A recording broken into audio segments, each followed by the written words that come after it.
구성했을 때도 우리 공화당, 그땐 대한민국당이었죠. 그래서 특검법을 발의해주고 1차 공청회도 열어주고 했고, 그리고 또 도토리 변호사의 극본에서는 수시로 제 금융 집회를 해주셔가지고 그것 때문에 이렇게 풀려나올 수 있었습니다.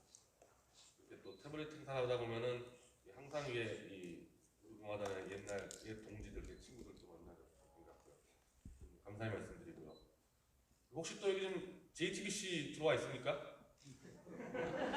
제가 행사만 하면은 이렇게 들어와가지고 영상 찍어서 재판부에 다시 구속시키라고 넣고 하는데, 오늘 뭐 토론해 보시면 알겠지만요, 재판을 저는 왜 더 해야 되는지를 모를 정도로 너무나 많은 조작 증거들이 다 제출이 됐고, 제가 볼 땐 재판부도 다 이해를 하고 있는 것 같아요. 그러면은 재판도 할 거 없이 태블릿만 이제 꺼내서 그냥 확인만 하면 되는데, 그거를 지금 안 하고 있으니까 그것만 하도록 이렇게 좀 더 우리 공화당, 우리 국본, 우리 태극기 동지들이 조금만 좀 힘을 보태주시면요, 태블릿을 안 꺼내줄 수 없도록 그런 식으로 좀 힘을 좀 모아주셨으면 합니다. 저는 또 JTBC가 또 들어와서 분명히 이거 녹취해가지고 드러내기 때문에 적어놓은 거를 제가 얘기했습니다. 지난 5월 17일 약 1년의 투옥 생활을 마치고 석방된 지 4개월 정도 지났습니다. 구속기간 중 우리 공화당 조원진 대표가 주도하여 홍문종 공동대표, 김진태 의원, 박대출 의원 등등이 참여하여 발의한 태블릿 조작 특검법, 태극기혁명운동본부 국본의 줄기찬 금융집회, 태블릿 특검 추진위의 전방위 홍보활동 등으로 저는 석방될 수 있었습니다.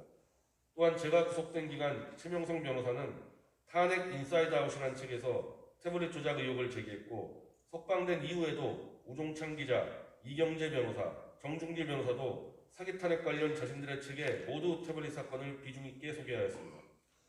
미국 지식인 20명의 재석방 탄원을 주도한 미국의 타라오 박사는 저의 재판을 참관해 주었고, 미국 월드트리뷴에 태블릿 사건을 다룬 글을 기고하기도 했습니다. 또한 일본의 월간 하나다는 저의 옥중수기를 게재하여 문재인 정권의 언론 탄압을 고발하기도 했습니다.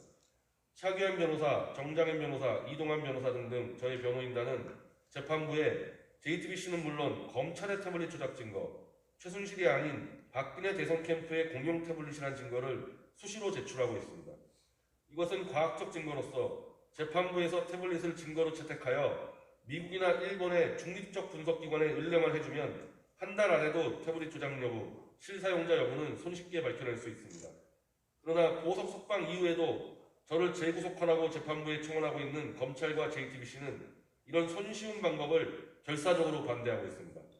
태블릿을 과학적으로 검증하여 아무런 조작도 없고 최순실이 사용자라는 걸 입증한다면 JTBC 자신들이 받고 있다는 피해를 한 번에 구제할 수 있는데 왜 이를 반대하는지 이해할 수 없는 일입니다. 저는 현재 문재인의 검찰에 의해 여권 자체를 빼앗겨 출국이 금지된 상태입니다.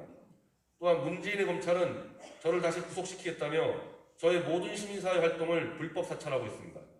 태블릿만 꺼내 검증하면 끝나는 일을 문재인의 검찰은 왜 이토록 힘들게 끌고 가는지 역시 이해할 수 없습니다. 박근혜 대통령은 최근 대법원의 파기환송 판결 이후 형 집행정지를 신청했습니다. 또한 태블릿 관련 비밀의 열쇠를 쥐고 있는 박근혜 정권 당시의 청와대 행정관 김희종 씨도 월간조선과의 인터뷰에서 태블릿 특검의 필요성을 주장했습니다. 박근혜 대통령은 태극기 국민들의 서신을 하루에 수백여 통을 받고 있고 이를 꼼꼼히 읽고 있다고 합니다. 박 대통령이 저희 태블릿 재판 소식을 인지하고 있고 태블릿 특검 필요성에 동의한다는 메시지를 측근들에 전한 것이라 저는 확신합니다. 역시 대법원에서 파기환송 판결을 받은 최순실 씨는 자신이 수조 원의 거액을 은닉했다는 안민석, 그리고 자신이 태블릿을 통해 국정을 농단했다고 보도한 JTBC 측을 고소한다는 입장을 변호사를 통해 밝히기도 했습니다. 검찰과 JTBC가 태블릿의 실사용자라 지목한 최순실 본인이 이를 일관적으로 부인하는 것은 물론 법적 대응까지 나선 상황입니다.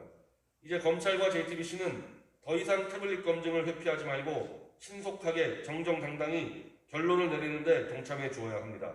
또한 재판 과정에서 검찰 측이 직접 태블릿을 조작한 증거들이 제출된 이상 국회는 즉각적으로 태블릿 특검법을 통과시켜야 할 것입니다.